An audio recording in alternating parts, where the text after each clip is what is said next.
Right, I don't know if you can hear me at the moment. Hopefully it's working. I've got a different mic set up.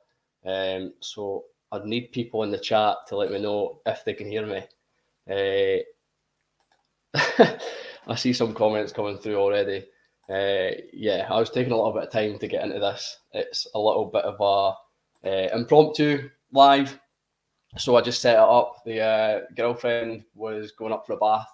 My dad's in the conservatory watching TV, and I thought, why not? I've got nothing else to do, so I might as well just do a wee live.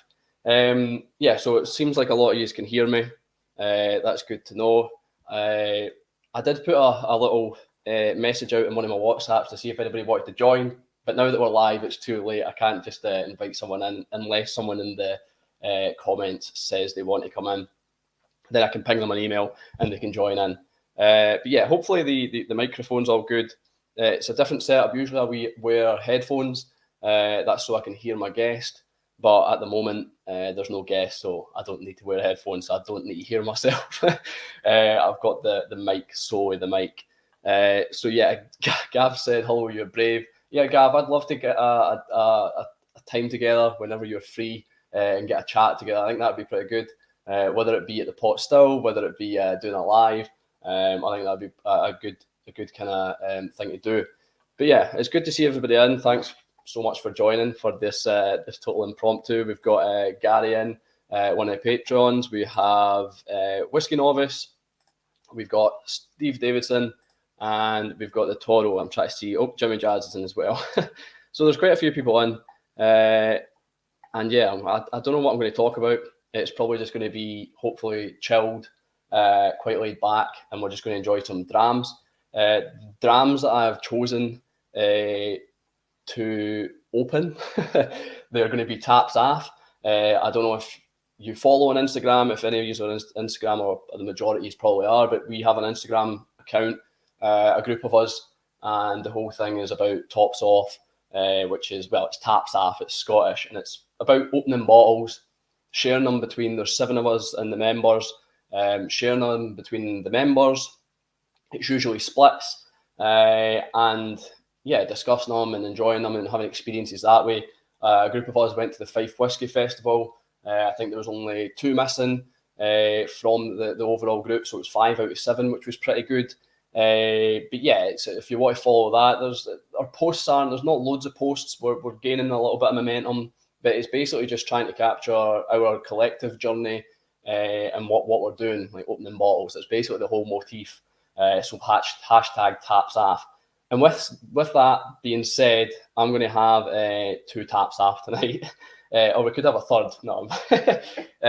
So my 2 taps off are going to be, and this is going to be hard to try and explain as well, but one of the Patreons, Drew, he lives over in Arizona, I believe. He's one of my Patreons, and he reached out to me and asked if he could gift me a bottle of whiskey. Now, I don't really like doing. It was one of those flushed moments where I was like, I don't know what I should do. I didn't really want to take it because it was so much. It's too much. It's too generous. And how do I ever repay that? All I do is put out daft videos on the internet. But he's sent bottles to people before, and it's something that he enjoys doing. So I took him up on the opportunity, and he said that it was Nibreathrin. So there was 2 Nibreathrin bottles. Hopefully that focuses. And they were releasing just recently. So he's not involved in Nibreathrin. I think he associates with them. He knows them. He's not like got any what's the word, kind of monetary influence. Like he doesn't get any money from any sales or anything like that. He's not involved in that sense. He's just a fan of them. So he asked if I could basically pick one out of the releases. So one was Glenburgie and the other one was Dalmanac, I think. I can't remember what the other one was. But yeah, there was 2 releases, and I went for the Glenburgie. And the reason I went for the Glenburgie is not because it was the most expensive one, but the reason I went for the Glenburgie is because I really liked the look of the Big Brother. And the Big Brother, I'm not sure if it says there, yeah, if you can just see it, Pinot Noir ex Islay. So that really gained my attention, that caught my gaze, and I decided this is the one I wanted to go for. So I don't know if you've heard about these. but they're basically a wee brother and a big brother. The wee brother is the spirit just in bourbon, just in oak, and the big brother is a kind of finish. It's the spirit after it's been in the bourbon, I believe, and then the finish. I'm not sure if it's the same spirit or if it's just from the same distillery and the same age. I would really need to ask, or if it's two like different casks. I'm assuming it would be different casks just so they can get a sheer volume for it. Bottled to 50% ABV. They don't seem to be, I'm just trying to see, natural colour and non-chill filtered. But yeah, we're going to have two tops off at the moment, and then I'm going to look at the comments.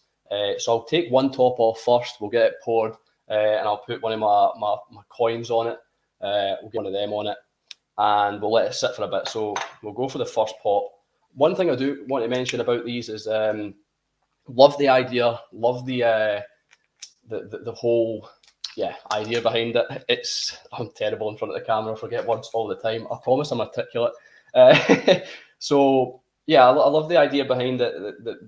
The wee brother, big brother gives you a chance to try the same whiskey, the same age, and two different concepts. What I wanted to say before I went off on a tangent is I prefer the old bottlings.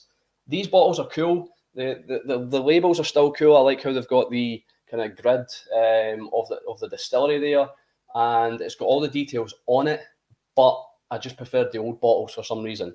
But anyway, we'll get down to the pop. So this is the first one. This is the wee brother refilled hogshead, which I love a refill.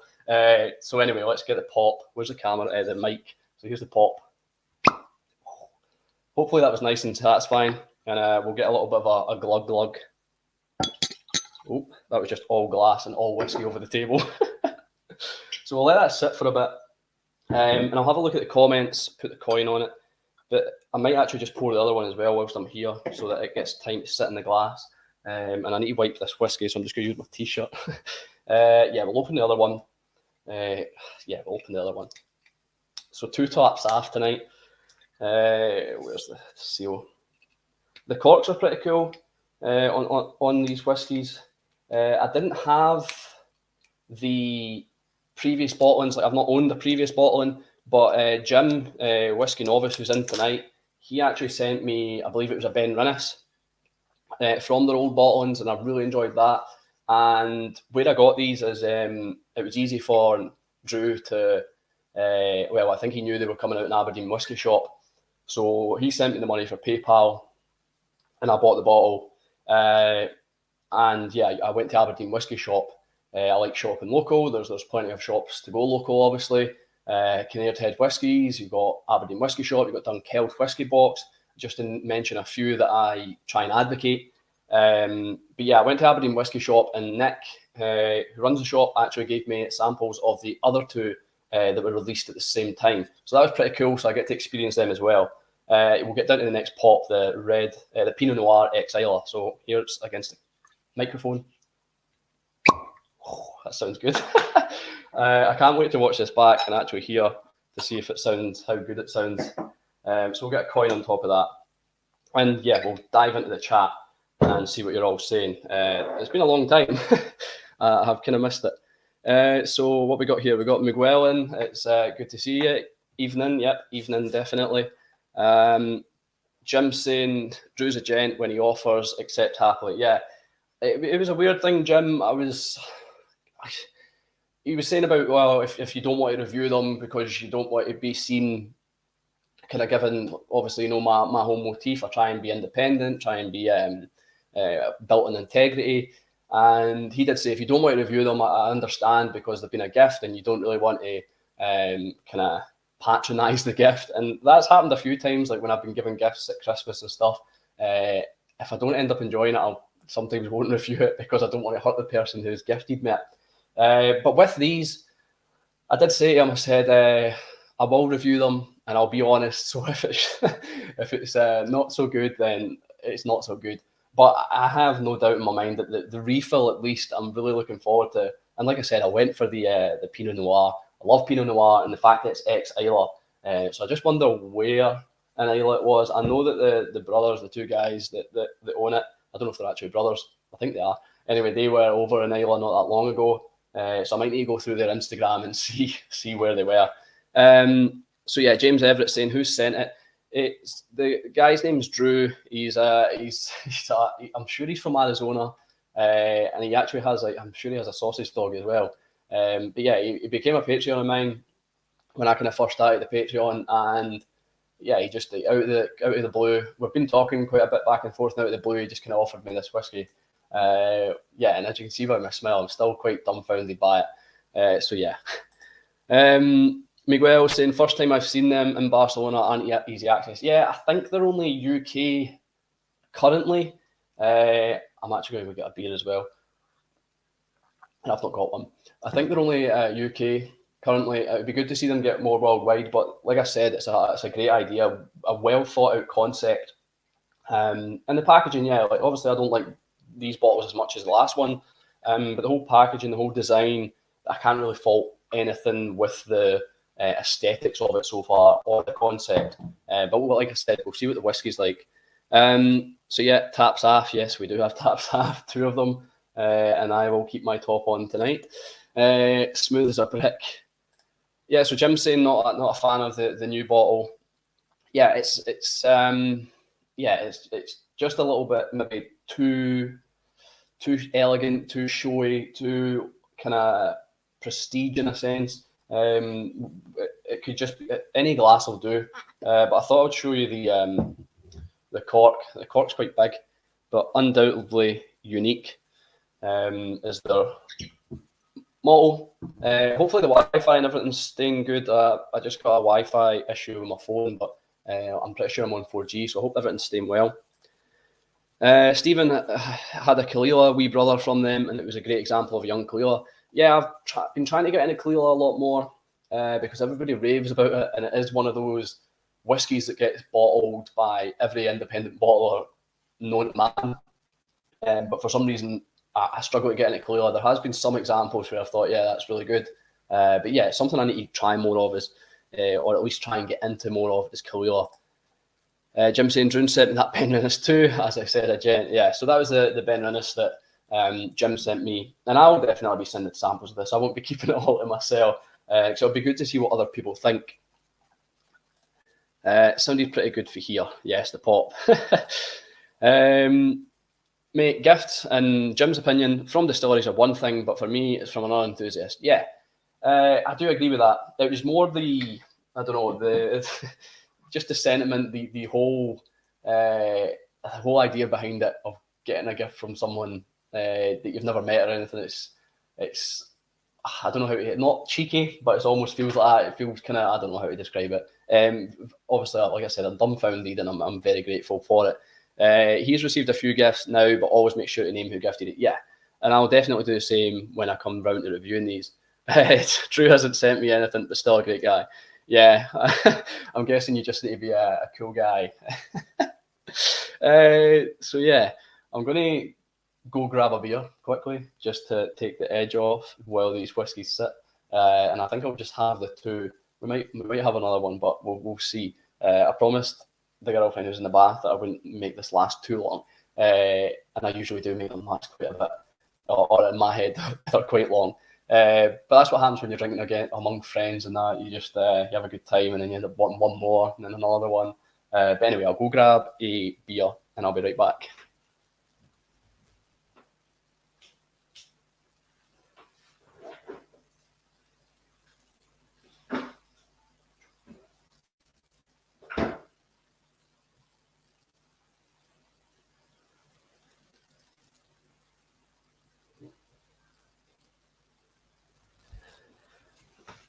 Oh, well, that's hopefully we're all good. That's another thing as well. What's happened there? Device not connected.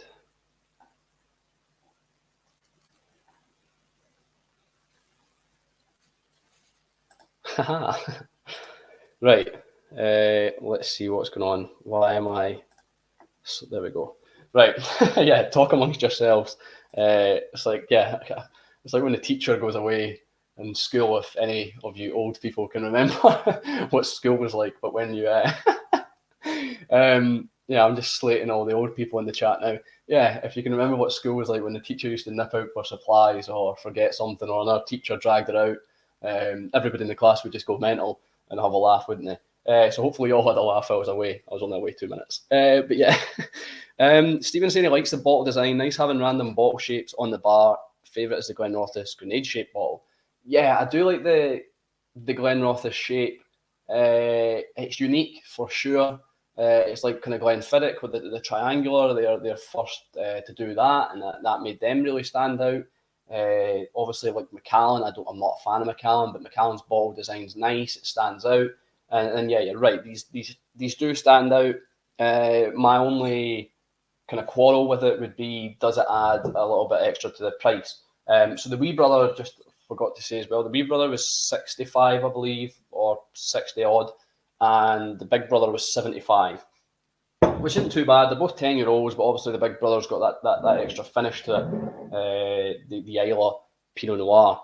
So yeah, how's it going? Yeah, Gav, a little bit of a technical issue. I was switching from 4G to Wi-Fi to see if that helped. And yeah, Gary agrees with Jim. It's different when it's a fellow drinker sending a whiskey. Yeah. I mean, obviously I get sent samples from fellow enthusiasts. I've never had any samples from brands, or that I have had from brands I've never really reviewed or wanted to review because of that.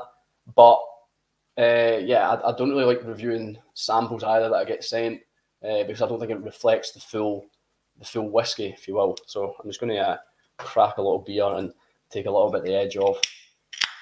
This stuff's quite good. Salt Jute, a hazy IPA. It's 4.2%, but it's all right. Right, edge truly off now, surely. So yeah, let's get down to this first Glenburgie. You might hear the dogs barking at some point. So for those of you that don't know, my mum and dad, they had to move back to Spain just to fix out some visa stuff because of Brexit and all that. So we've got my mum and dad's dog staying with us. As you can hear, he's paused probably. And we've also got my dog. So if you hear any barking or any disturbances, it's just a dog. And I do apologise.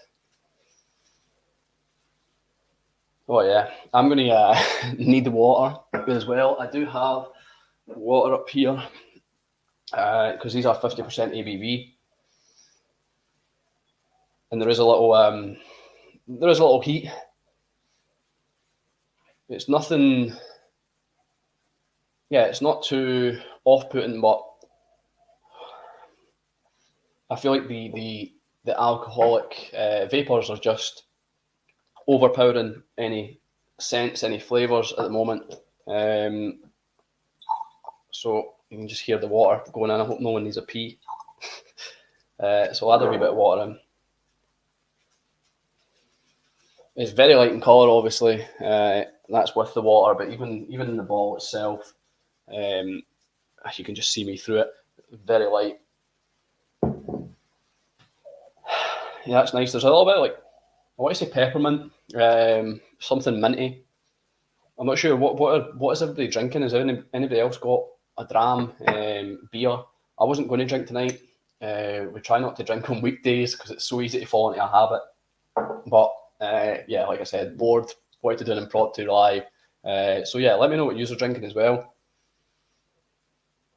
I'm getting like a curry powder. I don't think I've ever got curry powder on a whiskey before. Jim's away, no bother. Jim, enjoy your night. I know you usually do lives on Monday, so I hope I've not taken your spot. I hope you're not doing a live tonight. But yeah, I'm getting like a curry powder or like some sort of, I don't know how to describe it, like a pre-made mix, a pre-made spice mix or something. It is a little spicy. Not getting as much kind of cream or vanilla. I'm trying to think. I don't think I've ever had Glenburgie either. I've maybe had like a dram at the pub or like pot still or something, or even just like a sample sent to me. But I don't think I've owned a bottle of Glenburgie. To be honest, I couldn't tell you roughly where it is. I couldn't tell you much about it. if it's Diageo owned or if it's Chivas or anyone like that. But this has got its tastings here. Light honey malty sweetness on the nose. I'm getting a lot of, I don't know why, a lot of spiciness. Green summer fruits on the palate with a hint of salt, crystallised ginger finish. Crystallised ginger sounds good. So Gaz has got a Birra Moretti. We'll pour a dram later. Just get the dram poured now. With a Voldam. Guessing that's going to be a nice beer. Yeah, a little... I want to say something like now that it feels like I needed a little bit of heat, but a little bit of apricot.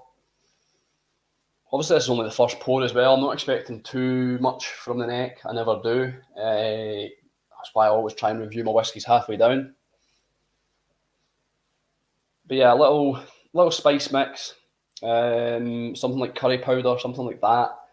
Just something kind of pre-made and put into a packet that you'd like tear off, almost like a fajita spice mix, but not fajita. More like a kind of curry, spicy. And then the apricot that's sweetened, that kind of opens up the palate. We'll go for a wee sip. I'm just going to see if the dog was wanting through with my dad. I'm going to have a little bit more.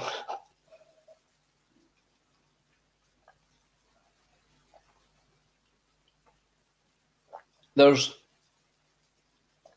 a lot of heat. It's fresh. It doesn't taste like grassy or anything. There's going to add a wee bit more water. There's creaminess there.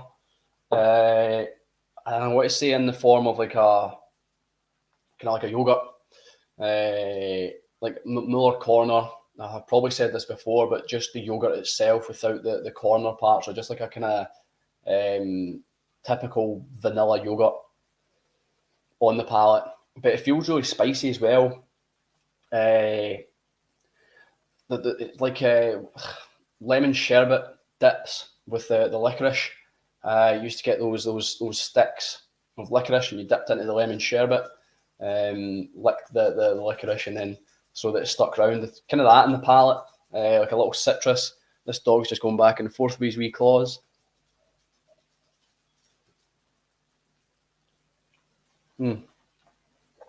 More water definitely helped tame the spiciness. Yeah, it's quite nice. I'm not sure I'm getting it said crystallized ginger. I'm not sure I'm getting ginger.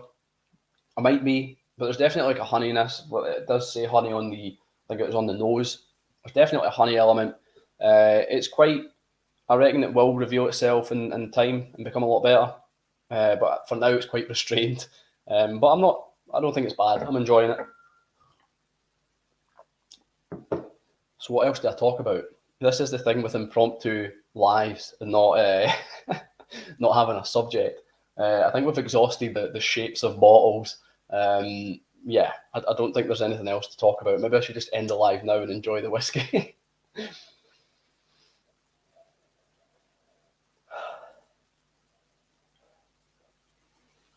Try to think what reviews I've got coming out as well. I've got a Deanston cycle review. The other day, my dad and I we cycled to Deanston, so that'll be coming out Friday.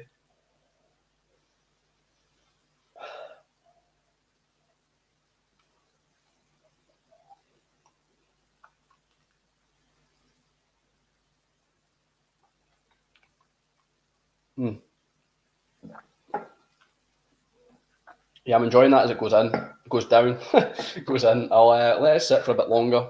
Put the coin back on top. Yeah, Gav's just said, what about blends? Yeah, I don't think I like doing, when I do lives, I like doing like a topic. I've not done a live in a while, to be fair. We've talked about independent bottlers. We've talked about kind of forgotten or whiskies or overlooked distilleries, and the experience of FOMO. so fear of missing out. But not really done blends. It seems like with the current climate, the way the industry's going with the prices, the kind of price hikes for single malts, especially, and the ages as well. We're getting younger whiskey for more expensive. It seems like blends are going to be the go-to. People will be buying back to blends, buying back into blends. I think people are starting to explore it. One of the other Tabes members, Taps Ath International Bottle Split, he's works for Eight Doors Distilleries. He's the head honcho. He's like master distiller, master blender, whatever you want to call it. And he's been getting right into older blends, blends from the 70s, 80s, 90s, just to kind of test his palate and his nose. And I think there are some real gems there. I know Jason from Dramface and Glenvore, he was going through blends for a bit. And there are definitely blends out there, older blends from the 80s and 90s that are worth trying, but there's also a lot of duff ones. We've came across a few. I'm going to let that dog through because he is shaking like mad. It'll be 2 seconds.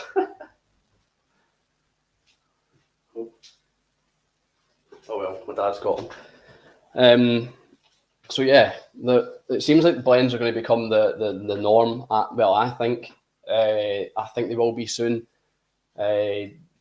Although I think back in the day before I was born, when whiskey was consumed, it was blends were aimed at the drinker. Single malt wasn't really promoted, wasn't really advertised. It was more blends back in the day. But there's definitely blends that I've came across that I've loved. I mean, the Campbelltown blends from Dornoch, the ones with the ragu on the label, they're good. I'm pretty sure these are just teaspooned. So whether they can be classed as actual blends and not just basically a teaspoon single malt, but there are like Weems who done like Untold Richies. I'm pretty sure that was just all Bunnahabhain though. Was it Untold? No, Velvet Fig, the 25-year-old. That was a blend of whiskies. That was really nice.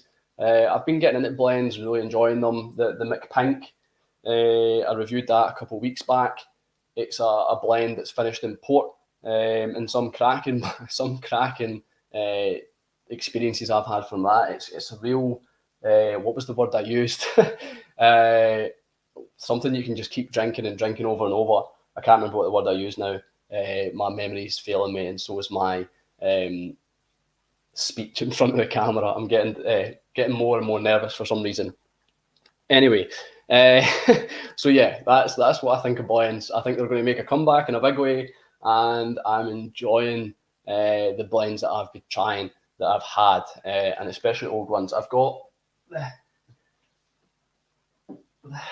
this white label. I think we sussed it was from the 80s, and I'm really enjoying it. I've had a decent amount out of it. It's not really one I go to. It's quite laid back. It's very subdued. It's not overly complex, but it's a nice sipper, and there are some hidden elements that it doesn't make it complex in a sense, but it's more withheld, if you like. But it's good stuff, and I'm almost talking myself into a drama of this because I do like it. But what else have we got here? So the Lazy Scotsman's enjoying Campbelltown blends at the moment. Easy to get a hold of, good value, nice younger ones about as well. Yeah, so that's what I was saying about the Campbelltown ones. I think some of them are, the majority of them seem to be, well, the Dornoch ones and other ones I came across have been teaspoon Glen Scotia. So just basically Glen Scotia single malt with something else added, whether it be like Kilkerran, Springbank, or I don't know if they can still class it a Campbelltown blend if they put like a Highland in it, but I'm assuming they can't. But yeah, I think it seems like a lot of the Campbelltown blends at the moment are more teaspooned whiskies. However, I think the Gauldrons by Douglas Lane, that's all blend. That's that actual blend of Campbelltowns. But it'd be good to know the makeup because obviously Springbank, to own a Springbank cask, well, the price for one's outrageous. It's astronomical. So, Gaz, did you watch my review on woven whiskies? No, I have not. Thanks for calling me out on it. And I will explain. So, I've been meaning to watch it. I've been playing a lot of my Xbox, bored, something to do, and I've not really been focusing on other people's reviews, which I usually do. But I will be watching it at some point. I usually put it on when I'm either like when I'm doing stuff like ironing or sometimes when I'm at the gym, just for like a kind of podcast type style. But yeah, I will definitely be watching it, but I haven't watched it yet. So thanks for calling me out. Steve's asking, have you cracked your IAS Springbank? I think I remember seeing that in a collection tour. No. No, I haven't. Yeah, so I've still got it. 27-year-old Springbank. I think bottled by the Whiskey Broker. It's the same label as the Whiskey Broker do. I haven't opened it, and the reason being, if I'm going to be honest, is because someone said that it's not exactly anything special, but or there's been a few people that have said to me that it's a bit lackluster. Is lackluster the right word? The dog's just poured all his kibble over. It's just a little bit of a letdown, suppose. It doesn't live up to the hype. So I've kind of held off because I was going to open it for a special occasion, and then you hear things like that and it puts you off. But it will get opened. It's just when. I have got this little.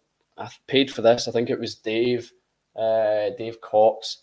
It's the, oh my god, it's upside down. It's the North Star 21-year-old Springbank, bottled for IAS again. This was £325 or £375 for a bottle, which is 27-year-old, and I'm pretty sure they were asking for 400 or 300 for a 21-year-old. So there was like a big price jump, and obviously it's different years and inflation and stuff, and the price of Springbanks just generally went up when talking about independent bottlers and things. But the value for me, why I didn't get a full bottle for this, it's just why I got the sample, is because it was nonsense. I could not justify spending that much on a Springbank bottle. So yeah. So Gary's saying blended malts are the perfect balance between quality and price for me. Yeah, at the moment you can't get away from, or we can't really avoid the issue of pricing with single malts, and blended malts are the scapegoat, if you like. They're the best way forward when thinking of price. Good value, and like you said, Lee's in. Hi, Lee. It's good to see you. Hope you're well. Yeah, I think I've seen Matt's in, another fellow Tabes member. Taps off International Bottle Split or Bottle Share. For those of you that don't know, we're on Instagram. What's prices and ages? Yeah, exactly. Everything's going a bit mental. Mark's in, who is also a Tabes member. We've got everyone on. Steve's saying, really, that Springbank's had banging reviews online. So this is word of mouth that I've heard people saying that it's not up to scratch. I haven't actually. I'd be lying if I says I've looked online and checked out reviews. I think I might have looked at one. I think I have looked at one. It was back when Jason was writing for Malt, and I'm sure he done a review on it. And he said it was absolutely outstanding. I think it was an 8 out of 10 or a 9 out of 10. So I bought the bottle on the back of him, his review, because I trust his opinions. And then other people's opinions that I trusted, they were also coming and saying it's maybe not so good as you think. But hey ho, we'll see. It will be open. Yeah, Mr. Bond, I wasn't expecting you. So yeah, Miguel has to go. Thank you. I hope you've had a good night, even though I've just basically rambled on about nothing. So yeah, I'm going to get back to this whiskey, and so I can get to the second whiskey and get more, what's it called, liquid courage down me. I'm not sure I'm enjoying this at the moment. It's spicy, but like I said, it's the neck pour. It could just be the neck pour. But it seems overly spicy. That might just be a characteristic of the distillery, not having much Glenburgie. I don't know if any of you have had much experience with Glenburgie, but it seems very spicy in the nose, like curry spice mix. I'm just fixing my my in-betweens. I'm the worst person to do these things. Yeah, it's a bit spicy. There is that creaminess, that yogurt element there. But for now, oh yeah, and the peppermint, I just got more of that coming back. For now, it's not really attracting me too much.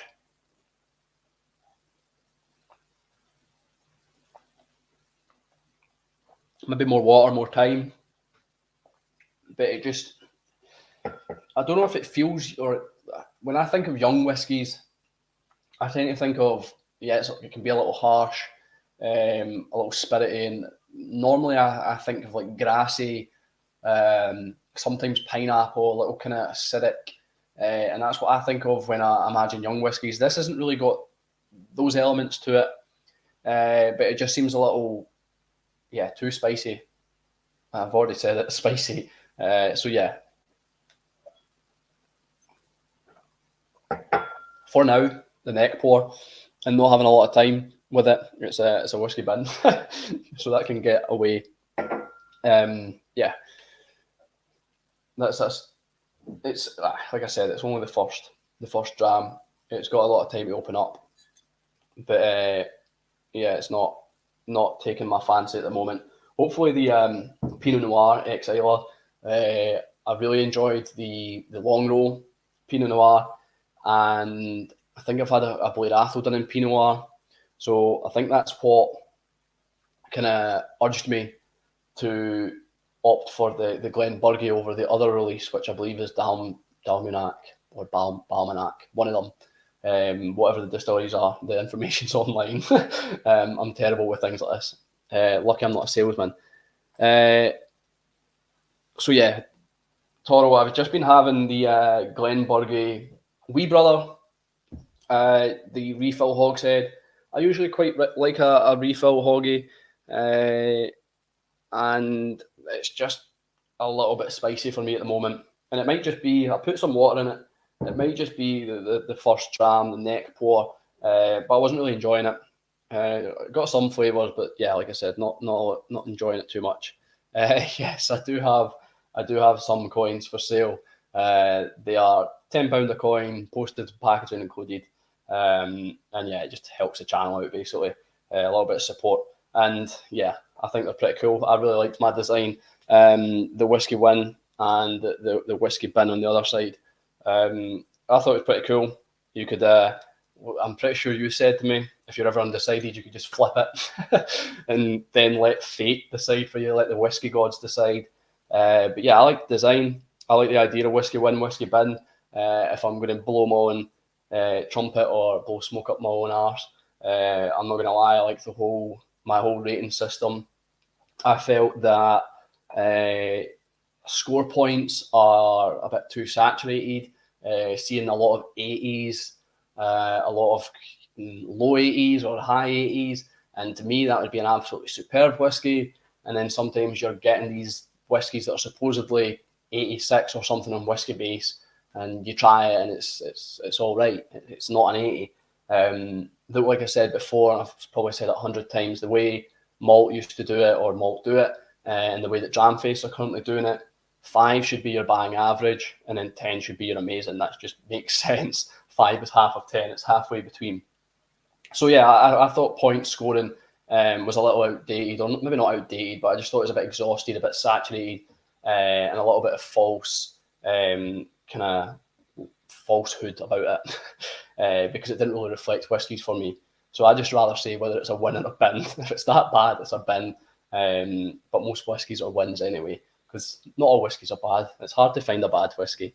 Lee J's away to put the beds to sleep. Thank God I don't have to do anything like that. Toro saying X wine is always high risk.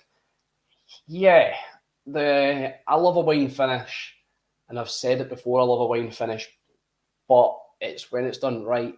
I have had some bad red wines, I think it was one of the Aarons. I really didn't enjoy it.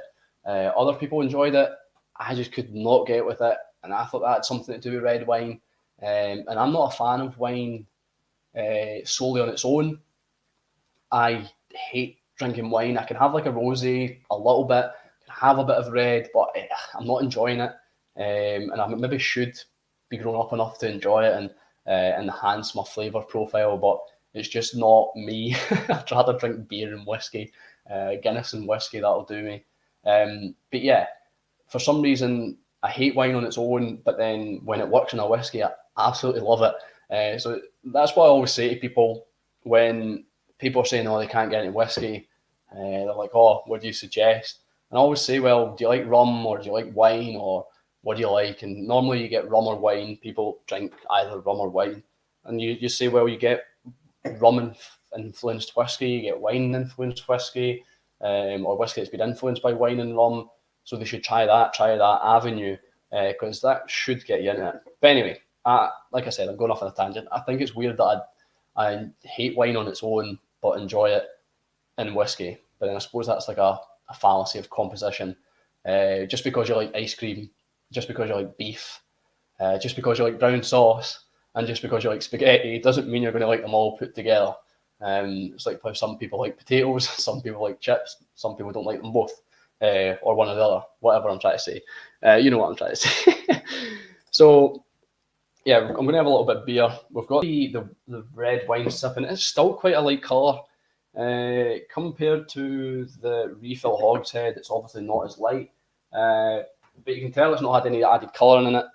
You can obviously tell which one's which. But it's still quite light compared to other red wines. I'm just trying to see if I've got the... Well, I suppose that's more fully matured. I'm just trying to see if there is a big colour difference there. But that's... Is that fully matured? Is it just a finish?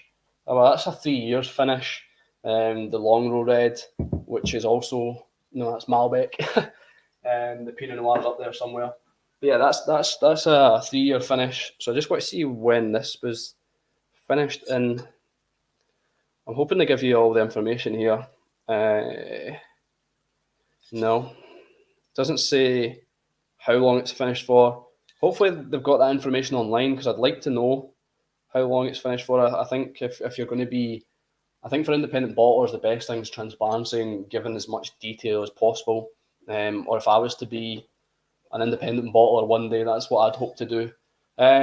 So we do this game, or not this game, but we do this thing in our WhatsApp group, region and letter. So someone needs to call out a region for Gary, and then someone else call out a letter, and he looks at his collection, looks at his samples, and he tries to pick a whiskey from that. So I think last night he had Ireland, and the letter was A. So it was obviously Aaron that he had to go for. I think there is one other one. But yeah, if anybody can give Gary a region and someone give him a letter, then he can have a drink of whiskey, he can pick a whiskey. It's just something we do in the group chat to get things going. So the Dramlog, hi there. I'm Martin, watching from Odense, Denmark. A nice Danish in. Nice with a little impromptu live, and I also find especially red wine maturation finishing tricky. Tannins can really put me off. Yeah. Yeah, they can. It's hard to get it right, and some I think there was a Long Row. I can't remember which one it was. It might be the Malbec. I didn't actually get on with it too well, and I think that it was probably partly to do with the wine, even though it's the wine that I usually love in the Long Row. So it's good to have you, Martin. So Mark's saying Highland. So yeah, so Gary has his region. We need a letter. So someone please give Gary a letter so he can have a drink. He's a functioning alcoholic. He has 2 kids, I believe, maybe 3. I think he has 2, so he needs a drink. So yeah, give him a letter. I was going to read on the back of this in the Brethren, just to see what it says. The Brethren translates as the brothers in Scottish Gaelic. We release our bottles as brother malts originating from the same mother cask. So it is from the same cask. That's pretty cool. Our end product is 2 bottles of the same spirit with different personalities and characteristics. Just like all of us, it's our surroundings that shape us as individuals. Our brothers are no different. That's pretty cool that it's got their umbrella. So Martin was first with W, and if you struggle with W, Gary, we've also got C from Gav. So you've got a Highland with W or C. I know what W I wouldn't be picking. So W or C. Come away, man, you'd give me a bad name. No, yes, yes. It's my pet hate, lack of information of cask and the history of cask or cask. Transparency is terrible in the whiskey world. It is. And it's funny that we kind of demand at the moment for other food products, especially in the UK, we demand a lot of transparency about the product. And even then, there's not a lot of transparency, I suppose. But there's more, I feel, in the food world than there is with whiskey.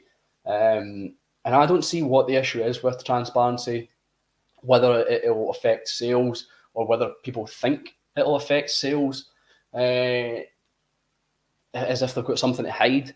But I feel like transparency for the enthusiast, for the geek, would sell more. And yeah, it's good to know how long something's finished for. Is it going to stop you buying it?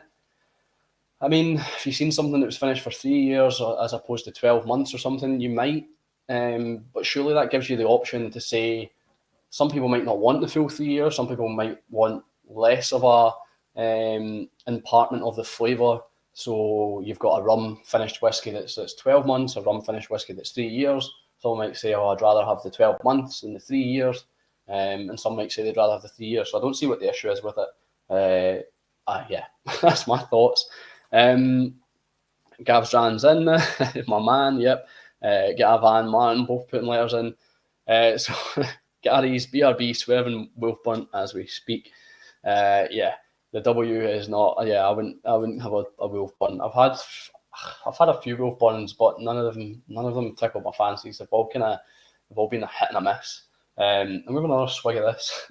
My nerves are still kind of going. I don't know why. It's only talking. But it's just a bit weird because I don't know what I'm saying half the time.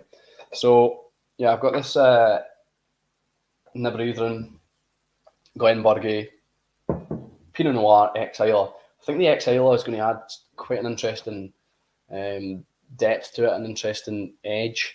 Toro, I think they have to do something to hide what rum, a good one or a bottom shelf. Yeah, I think it was it Grant's? So I was doing the Glenfiddich tour not too long ago, and they were saying that they ended up producing their own rum, and then they were discarding it just down the drain basically for their whiskey, for their Glenfiddich, and then they realised why are we discarding this? They called it that discarded rum, the DSQ Arded, and they started selling that.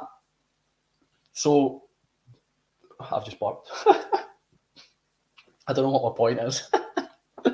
What I'm trying to say is, I think, does it really matter if they were like discarding that rum anyway? No wonder there's only 11 people watching. If they were discarding that rum anyway, and then they're making profit from it by now selling it, does it really matter if it's bottom shelf? I don't know, because yeah, I don't know. For me, I don't think it would. I don't know enough about rum or wine.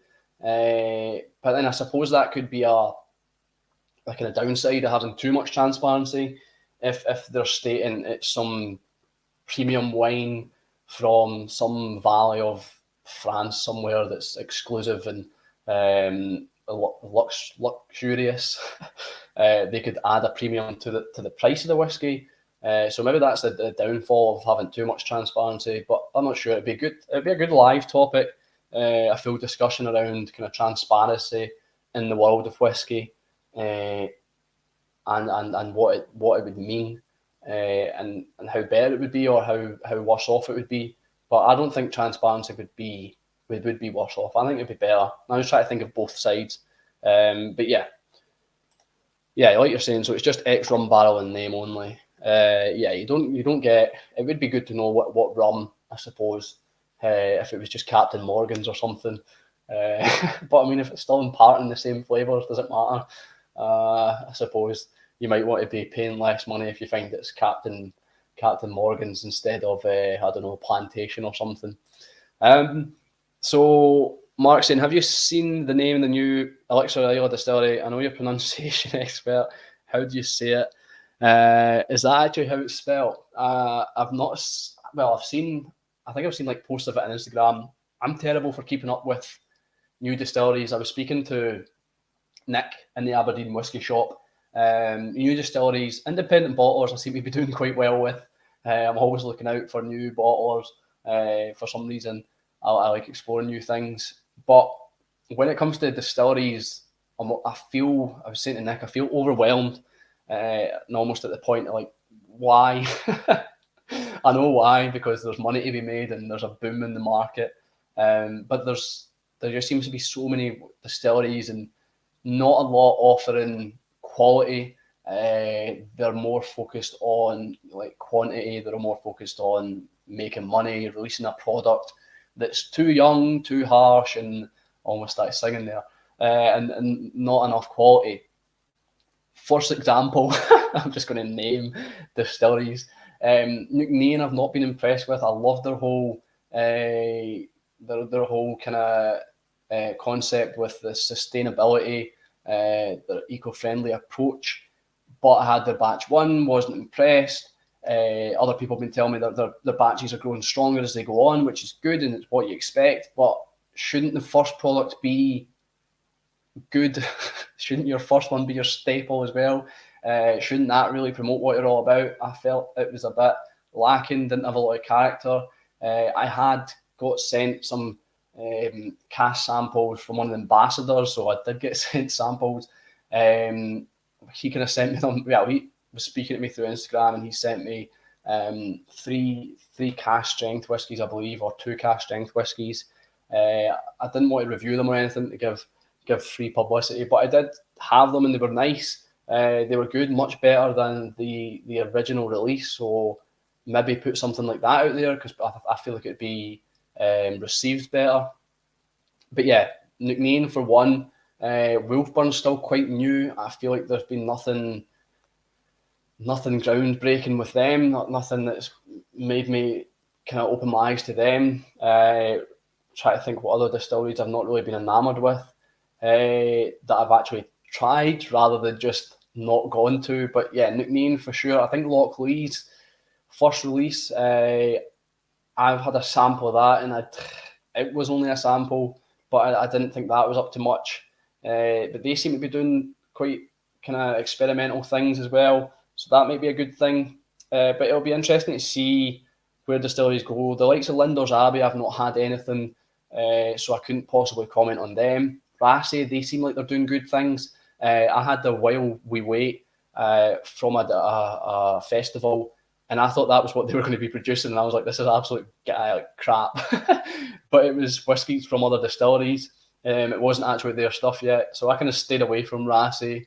But then a recent festival we went to, they had some cracking cask samples, and yeah, they seem like they're going to be doing some good things. I've still yet to own a bottle, but I've tried a lot of Rassay, and their actual stock, their actual whiskey is good. I'm trying to think if there's any other new distilleries that I've missed out that I've had recently that I've kind of felt are going in the right way. You've also got like Waterford.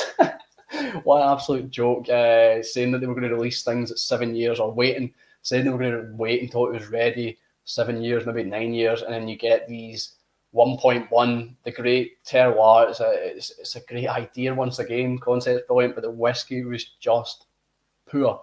Or the samples I had, I think I had 4 or 5 different samples, 1.1s, so their first releases, and they were all very subpar. At least in my opinion. Does my opinion matter? I don't know. But yeah, you got Waterford, and then you got like the likes of Daft Mill, who are waited. They've waited and waited.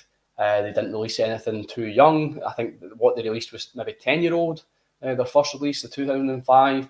Or was it 2005? I could be wrong, but I'm sure their inaugural release was an older product. It wasn't just rushed out at 3-year-old. And look what it's doing for them, and look how their distillery is prospering. Anyway, talking more Namf. I don't know what I'm saying. Talking more Guff. We'll go with that. Is pouring a wee mongrel cheating? Yeah, someone gave you a C and a W and the Highland. So, well, if you want to cheat, you can cheat.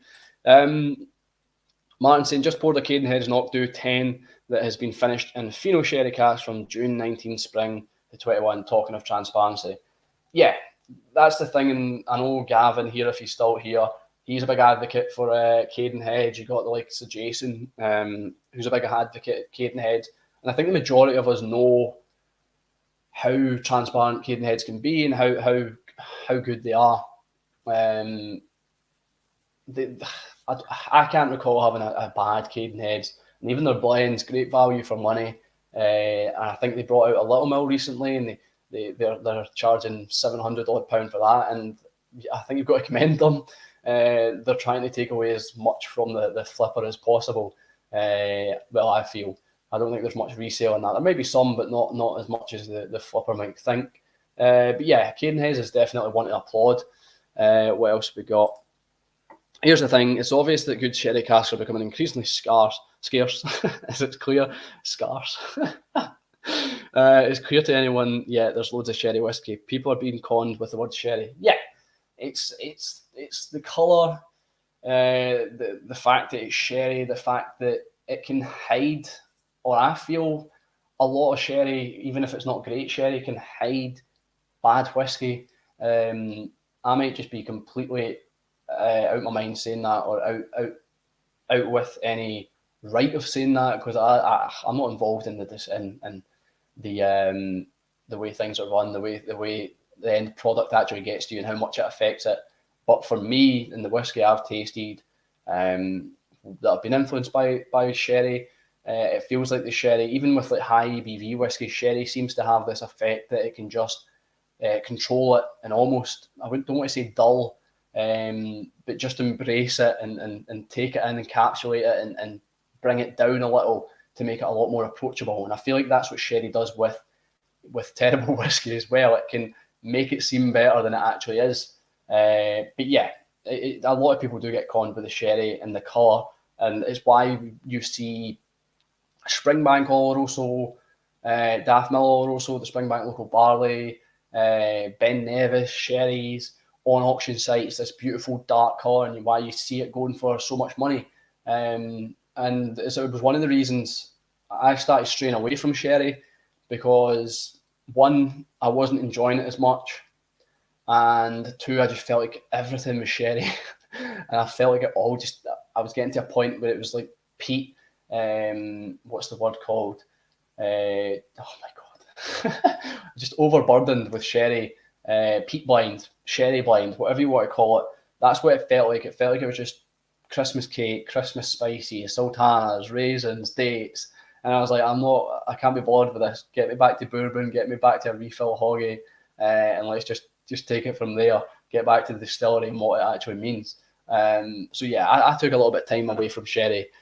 So thanks for coming with topics I can talk about instead of me just trying to explain what I'm getting from a neck pour of a whiskey I've never tried before.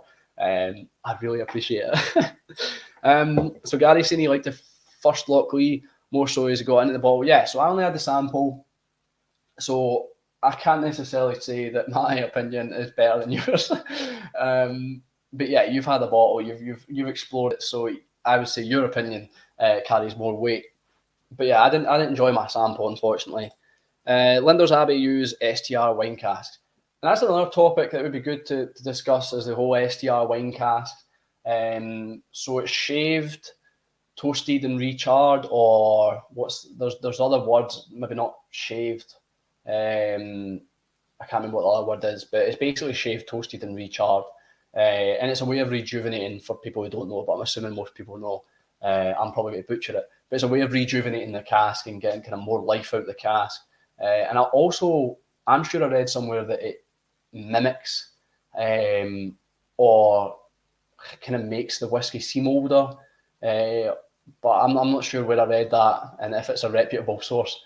But anyway, I've had a few SDR casks, and it's not something I don't know if it's a general consensus or not. I've not looked into it too much, to be honest. It would be a good topic. Get a few STR casks blind, get a few normal casks blind. But I've not really, ever since it's came out, we might have been, I don't know if we've been getting this previously, before people called it STR. We might have been getting it previously and we just didn't know, or whether it's a brand new technique, a modern technique that we've only just figured out. But I've not been impressed with STR whiskies that I've had, and I'm not sure I don't think I have had Lindor's Abbey, but there has been STR. I think I had a Carnmore that was STR, and I'm usually a big advocate for a Carnmore, but no, I really didn't enjoy the STRs, and the whiskies that I can remember having that have been STRs, I've not enjoyed. So yeah, that's a Highland W. What, the wee mongrel? Yeah, well, yeah, I suppose it is a W, but usually we're talking about distilleries here, aren't we? I really like the Biodynamic Luna from Waterford, but I don't know if I would guess that it was a whiskey if I didn't know it. It was very grappish. Yeah, it doesn't sound like a whiskey, does it? I'm not sure. I've not had it. I don't want to comment on something that I've not had. I can only comment on what I have had. But yeah, if you're saying it sounds grappish, is that really what you're wanting from a whiskey? It's obviously they're experimenting, they're trying new things, and that's not a bad thing. But I get a little bit scared. I get a little bit frightened, or not frightened, but hesitant when we try to move away from tradition too much. I am all for women in whiskey. I am all for diversity in whiskey. I'm all for trying new things. But at the end of the day, I don't know why I went to women and diversity. That's like walking on eggshells. But at the end of the day, it's whiskey. It should be whiskey. Is there any need, like Glenlivet, putting into capsules and putting into cocktails? Does it need to be for that? Glenmorangie creating whiskey for cocktails. It's supposed to be whiskey. Do we need to have all this extra flamboyance around it? It's just whiskey. So yeah, I can understand experimenting and trying new things, but when you're producing something like you've said that's grappish, then is it whiskey, and are you going in the wrong direction? Is that what you want to do? But yeah, that's another topic as well. There's definitely things to be said for tradition, and you've obviously got to progress. Sean Connery.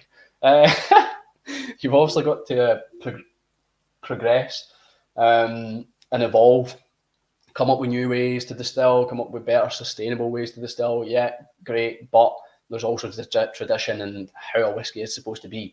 That's why there's certain laws and all that around whiskey. Anyway, Gary just poured a creamy coconut mojito, 8-year-old Queen Leash. So you went for the Highland Sea from Gav. 61.1%. Yeah, yes, that's going to need some water. First fill ex-bourbon. It does sound delightful. Whiskey Al's here. It's good to see you, Al. I hope you're well. I've got some reviews of yours to catch up on as well before you try and catch me out. Gary, the Carnmore STR was a Strathmill room splitter that in very dark colour. Yeah, I couldn't remember if it was a Strathmill or what it was. Sorry, what distillery? I don't think I've got a bottle. I think Stevie has a bottle. But yeah, I just couldn't get with it. I thought it was okay. I don't know if we tried it on your tasting and if I enjoyed it then, or if I didn't enjoy it. But I've had quite a few from Stevie's bottle, and it probably is a room splitter. I can imagine. Nice colour in that, nice age, nice price. But there's just something for me, and maybe it's just the fact that it says STR that my head's saying no. My hand's telling me no. So yeah, yous are talking amongst yourself. That's good. We'll get down to this Glenburgie. I'm just going to grab the other glass. So that's still with water in it. It's very minty, very spicy, very fresh. Quite a lot of heat. Just when I had the coin over it, so I actually had the coin on it with no whiskey in it, and it kept in quite a bit of the vapours. Still quite a bit much, but this is definitely softer. And there's a weird smell already that I always put myself in this predicament of coming away with rather specific or stupid scents. I think one time I had a mint condom smell, like a minty latex. But anyway, that's not this. I'm just setting you up for what's about to come. But this smells, my dad's through there, so I might need to say it's quiet. This smells like the morning after someone has been drinking, had a lot of drink, and they've put aftershave over the alcohol, like a manly aftershave. So what would that be? That a kind of musky. This is very specific. This is so stupidly specific. But like so they've had a heavy night of drinking. It's the morning after. They're maybe sitting down to breakfast, like a fry up or something. They've sprayed themselves with deodorant and aftershave to kind of cover the smell, because you would do that in the morning anyway. But there's still the alcohol coming through, if that makes sense. There's still like a smell of morning alcohol, overnight alcohol. Does that make sense? Am I off my head? That's what it smells like. Yeah, like not as bad as Old Spice isn't bad. Brut's pretty bad, but not as bad as that. But yeah, something like that, like a male aftershave, men's aftershave. I wonder if that'll be something that we're going to have to discuss in years to come, when there's a unisex aftershave and you can't call it men's aftershave. Sorry, my head just went elsewhere. Anyway, men's aftershave covering an alcoholic night of drinking. That's what that smells like. Not getting a lot of, just try to see if you can see the legs, if that'll focus. Oh, it looks nice. Not getting a lot of Isla elements through, that I would say. I'm not saying it's peaty, not saying it's salty, coastal, nothing like that. But yeah, I can't remember which video it was, Toro, but someone on Instagram keeps pulling me up on it and reminding me. This was maybe a year ago, 2 years ago, constantly reminding me of the mint condom. I can't remember what video it was, but I had this smell, and obviously I smelled mint condoms, and it was like a latexy, minty smell. It was weird. Kind of rubbery, minty. So yeah, that's all I could think of. I've just dropped a bombshell of that's all people are going to be thinking of. Yeah, mint condom. I had it in a whiskey and it wasn't bad. It wasn't something, I mean, I've had dung in whiskey and I've enjoyed that. I think that's quite a common one, like agricultural dung. I had something a couple of weeks ago. I've actually got a tear in my eye. I can't remember what it was, but it was something mental. So what did I pour? So this is the other Na Brethren. Let me just get my... it's the Big Brother. So it's the same cask as the Wee Brother, or the From Mother casks, it says. This one's, as you can see, hopefully, it's Pinot Noir ex Isla, finished in that, 10-year-old, 50% ABV, non-chill filtered, no added colouring. I was saying I wasn't getting coastal, but I think now I am maybe getting a little, maybe it's just a placebo, but getting a little bit of coastalness, or even salt. Oh, that was good. So that's, I like when I can smell something and I can actually properly identify it. So there's cream soda, bars cream soda, a can of cream soda. A little fizzy. Some more of that sherbet. I think I said licorice and sherbet on the Wee Brother, the refill hogshead. But yeah, sherbet, a little fizzy. Cream soda to go along with it. And the alcoholic, morning after alcoholic with aftershave to cover. So let's see what the palate's like. And this is without water.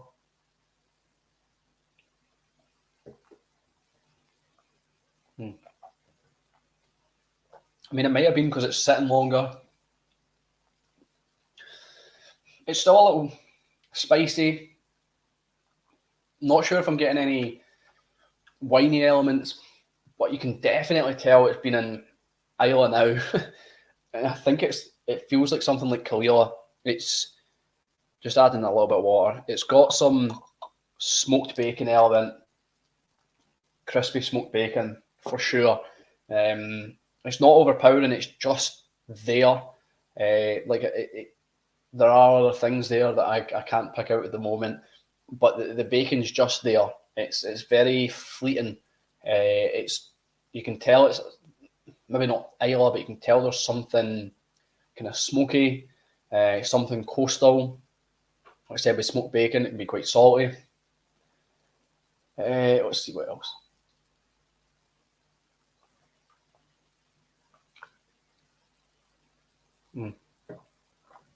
Yeah, definitely enjoying it a lot more than the wee brother, which I'm surprised. I kind of thought I would prefer the refill, but this has just got a better element to it.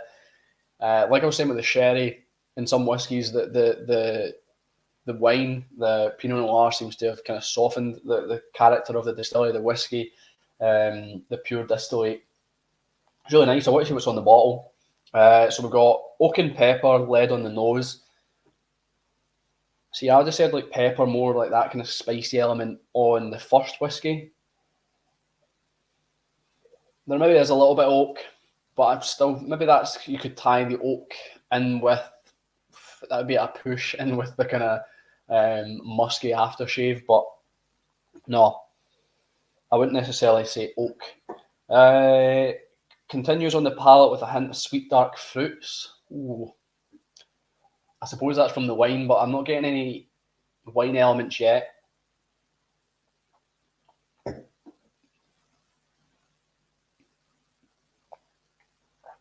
Complex combination of smoke and black pepper on the finish. Don't know about the black pepper. I don't think it's as spicy.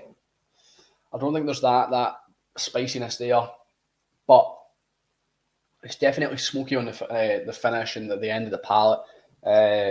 I'm really enjoying it. Even though I'm not finished it, I'm going to give it a whiskey win already. For now, this is obviously the first tasting. Just to let you know as well, my Patreons, they get a first look at whiskies that I just opened. Kind of similar, not really a similar format, but I just first open the whiskey, give them the first impression, and then I amalgamate it to the overall review, cut and chop it, so it's not the full thing. But yeah, this is like a first look almost. So this will be getting posted on there as well. Anyway, obviously everybody's got access to it. But yeah, it's really nice. It's got me eager to see what it's like as the bottle goes down. As for the refill hogshead, a little disappointed, but I know it'll probably change, or hopefully change. I've got high hopes. I'm an optimist, glass half full kind of guy. So yeah, I'm hoping that'll open up, and I'm sure it will. But yeah, the finish, the Big Brother is definitely the winner of the night. Tried to persuade my wife about mint condoms, but she wasn't a fan of the hole in the middle. I wonder how long you sat on that one for. Yeah, I like that one. Trust you to come up with that. So what's everybody drinking now? Obviously Gary's got that really nice sounding Clynleash. It'd be good to know what you guys are drinking. Like I said, I've got the Glenburgie 10-year-old Big Brother, finished in Pinot Noir, ex-Isla, and I've got a salt beer to go with it. To be honest with you, being a whiskey channel, I'm actually enjoying the beer a bit more than the whiskies at the moment. So I think I will maybe pour another one. Yeah, I think I will pour another one after this. We'll let it sit for a bit. I'll let you decide as well. If you give me a region, I kind of wanted to keep it to the shelf so I'm not hunting. But if you give me a region, somebody give me a letter, and I will try and find a whiskey that goes along with those parameters. Although I'm terrible when it comes to regions and distilleries, so it might take a while. But yeah, give me a region and a letter, and I'll pick my next one. So we've got, optimism is great. Keeps your mind open, I think. Yeah, maybe there's too much sadness in the world. There's too much to be down about. And if you're a pessimist, you're going to be down all the time. Talisker Sky. Yeah, Talisker Sky is quite good. Quite a nice core range whiskey. Talisker's something that I had an East Point, and it was not Talisker in spirit or in heart, however you want to say. I don't want to say spirit to confuse with actual spirit, but it didn't feel like a Talisker. It wasn't a bad whiskey, but it just wasn't Talisker. My favourite Talisker is 57 North. That was like one of the first whiskies I started drinking, which is funny. Like the first whiskey to start drinking is this high ABV peated whiskey. But yeah, I can always remember that. My mate having a bottle of that. I think he had half a bottle or something, and yeah, I really enjoyed that. And it's mental I've not had a bottle of my own yet because of the memories that I have. But I'm saving it, saving the thought of it having a bottle so that I can have it with him. That'd be good. Reminisce about when we were younger, a lot younger. So Gary said Speyside. So all I need is a letter now, and I need to try and rattle my brain of what a Speyside whiskey is once someone gives me a letter. But I think I know roughly where Speyside is. Yeah, I think I'm getting mint on this again as well. Mint like the wee brother. I was kind of hoping Drew was going to be on here. I'm not sure what the time difference Arizona is. It might be early morning for them. But yeah, it might have been best not having him on when I've slated the first one. But yeah. So we've got Speyside. I need a letter. Someone give me a letter. Think of a good Speyside. Oh, don't say that. It was 57 North. I hope not. I really do hope it's not been discontinued, Peter. It could be. It could well be. And if I've missed the boat, then I might need to go to auction. But hopefully not. I'm not really clued up on these things. I don't know why I do whiskey whiskey reviews and whiskey drinking. First, I didn't like Talisker at all, but it's grown on me big time over the years now. I'm quite a fan. Yeah. It's yeah, so whiskey. Other than I've said, the 57 North, the 10's good. 57 North. It's not really a whiskey that I'd go for. But yeah, it's just good to have like a different alternative to Isla Peat. So Whiskey Straight Al said tea. So a tea Speyside, right? Let me just rack my brain. Talisker's not Speyside, is it? So yeah, a tea Speyside. God, I'm sure I can think of one. I think Tam the Villain's Speyside, but I think my Tam the Villain's upstairs in the cupboard. Tea. Tullabarton's Highland. Tom and Tool. I think Tom and Tool Speyside, or is it Highland?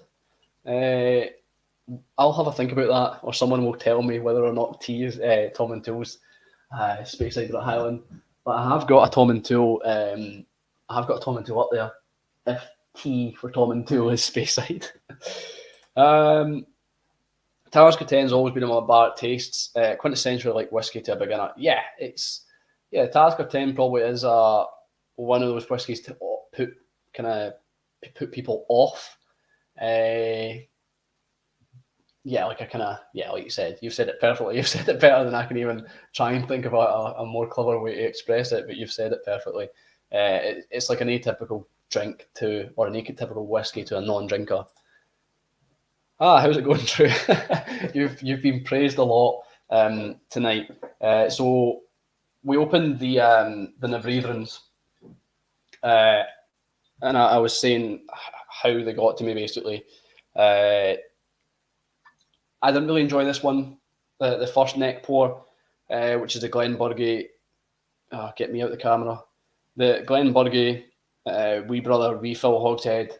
Like I said, neck pour. I thought it was a bit too spicy, a little fresh, but there were some kind of redeeming factors, redeeming flavours, but I felt it was a bit too much. Like I said, for the neck pour.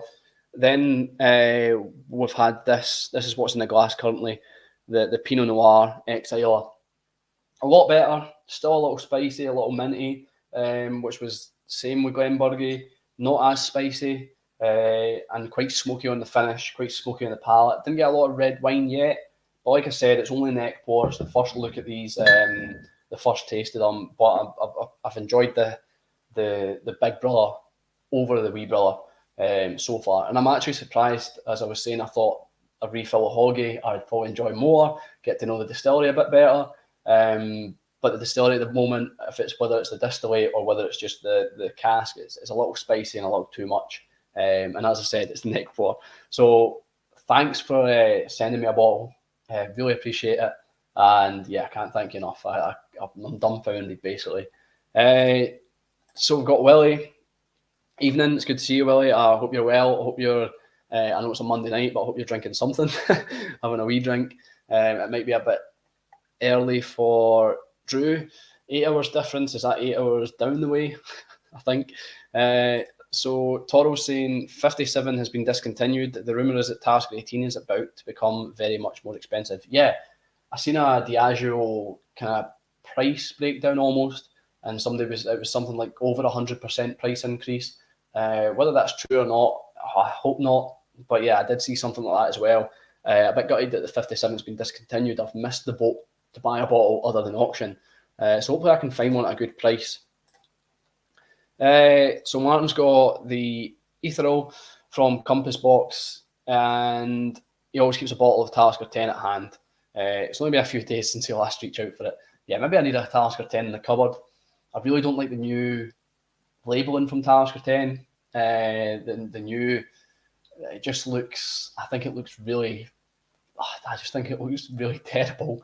I like the kind of, the previous, I felt the previous was a bit more, I don't want to say traditional, but a little bit of a more antique look. I don't know. I thought the previous labelling was just a little bit better. So everybody's saying Tom and Tool's a space head. So you can tell that I do know what my whiskies are, and I do know what whiskies are about. So I'll get that Tom and Tool down, and I will let you currently speak among yourselves for us to grab that.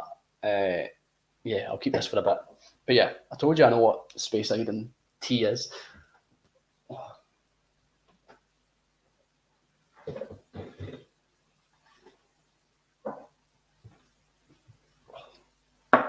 Oh. Right, so this is the last dram I'll be having. Don't want to have too late a night. This is a nightmare. So this is this is a Tom and Tool. Stevie got me this for my Christmas, I believe. It's a 23-year-old or 25-year-old. I don't know if you can see. It's, yeah, I think it may be 23. It's Tom and Tool from Whiskey Castle, which I'm pretty sure is in Tom and Tool. It's a nightmare to get out of the box. I can't even remember how you get it out. It's got these sliding doors down the side. I think you just pop it, put that to the top, and I think you can see it's this door slides up, and oh, honestly, it's a nightmare. You wouldn't want to do it. You wouldn't want to do it absolutely steaming. So I'll get that poured while we wait. I've actually not had that much out of it. I think Stevie and I have had a dram each from it. I can't remember what the. Oh yeah, I think the conclusion was that it was just quite a typical independent bottled whiskey, just like an average independent bottled whiskey, but like with nothing of notable character. But that was the first pour, so hopefully it's better now. I keep saying first pours as if it's an excuse of some sort. I'm just going to put this back up as well so that I don't have to tidy as much in the morning. So yeah, you can speak amongst yourself again whilst my bones creak up and down this.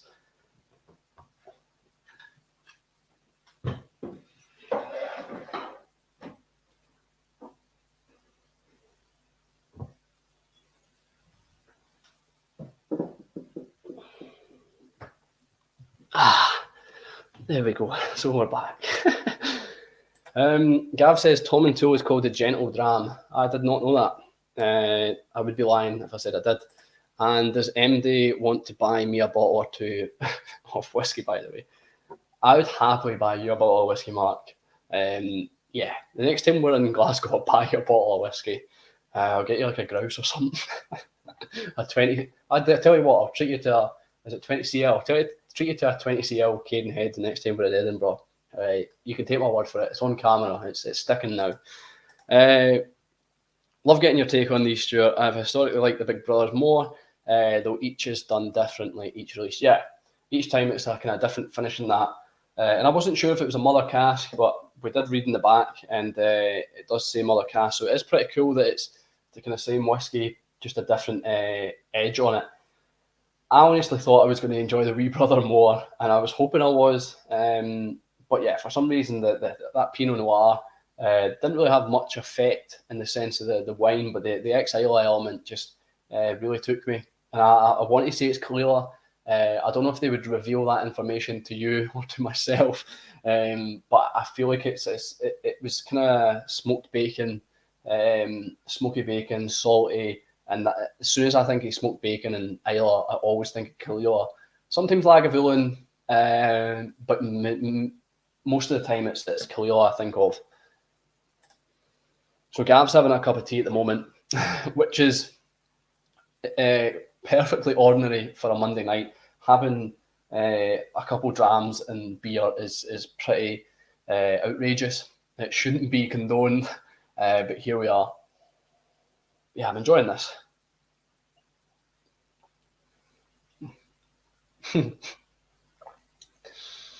It just, oh yeah. There's sorry, I just picked up something else there. I was smoking a cigar last night, and this is probably the only reason.